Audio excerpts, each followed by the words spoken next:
आज सभी गुजरात के रहने वाले 75 लाख मुस्लिम समाज के लोगों को मैं अपनी जानिब से और मेरी पार्टी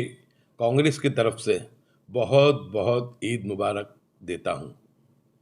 दोस्तों, ईद की जैसी खुशी होनी चाहिए उस खुशी में कहीं ना कहीं कुछ कमी है, क्योंकि जो हालात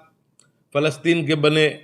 80,000 से ज़्यादा लोगों की शहादत हुई और आज भी इस रमज़ान के महीने में जब इफ्तारी और शहरी का सामान लेने लोग जाते हैं, उनके ऊपर भी इज़राइल की जो गवर्नमेंट है उन पर अंधाधुंध गोलीबार करके उनको शहीद करने का काम आज भी उन्होंने रखा है। लेकिन सैल्यूट है वहाँ के लोगों को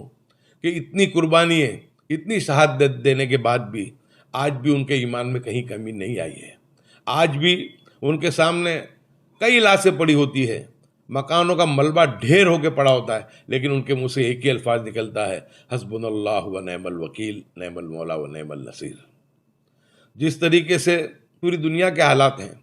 ईरान के जो आज हालात हैं, कि जिस तरीके से एक दरिंदगी के तरीके से इजराइल ने और अमेरिका ने ईरान को एक तरफा निशाना बनाते हुए उनके सुप्रीम लीडर खोमेनी साहब को जिस तरह से शहीद किया, जिस तरीके से दीगर जगह पे जो हालात है, एक इस्लामोफोबिया का मामला पूरी दुनिया में बना हुआ है। लेकिन ऐसे वक्त में भी ईद है, रमज़ान का मौका है, हमने इबादतें भी की है, तो हम हमारी ईद की खुशियाँ मनाते वक्त हम उन मज़लूमों को भी याद करेंगे, उनके बच्चों को भी याद करेंगे और हम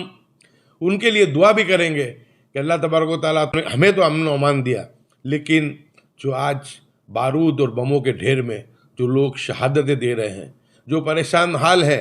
कई सालों से लोग झुग्गी झूपड़ी में फ़लस्तीन में रह रहे हैं, तो अल्लाह तबारक व तआला जल्द से जल्द उन हालात को भी अच्छा करे और जिस तरह हम हमारे बच्चों के साथ ईद मना रहे हैं, इसी तरीके से ये मज़लूम भी आइंदा ईद मना सके और इस दुनिया में से जुल्म का और नफ़रतों का ख़ात्मा हो, प्यार हो, मोहब्बत हो,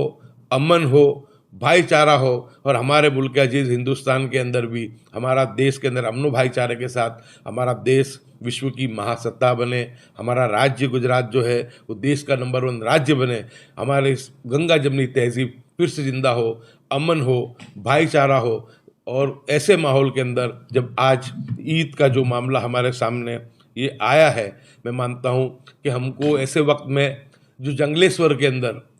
हज़ारों लोगों के मकानों को जो है ज़मींदोज़ कर दिया गया, हज़ारों लोगों के चंडोला के जो मकान थे बांग्लादेशियों के नाम से गलत बातें करके उनके मकानों को जो था ढा दिया गया। इसी तरीके से आप देखें तो जो पट्टन है, सोमनाथ पट्टन, वहाँ पे भी ये हालात हुए हैं, कच्छ में भी हुए हैं कि आज लोग अपने घर बार छोड़ करके झुग्गी झूपड़ी में रह रहे हैं, कोई फुटपाथ पे, कोई रोड पे रह रहा है। तो ऐसे वक्त में उनको भी हमें याद करना है और हमको सबको यही दुआ करनी है कि इस दुनिया से जुल्म का खात्मा हो, मोहब्बत, प्यार, अमन व अमान कायम हो। जिस तरह हमें ईद की खुशी है, इस तरह जो हमारे मज़लूम हैं उनको भी ईद की खुशी आने वाले दिन में मिले। दुनिया में से ज़ालिमाना जो हुकूमतें हैं उनको अल्लाह तबारक व तआला सही समझ दे और लोगों पे जुल्म करना, जुल्म ढाना बंद हो। बस इसी बात को कहते हुए, लेकिन दर्द के साथ सभी को ईद मुबारक।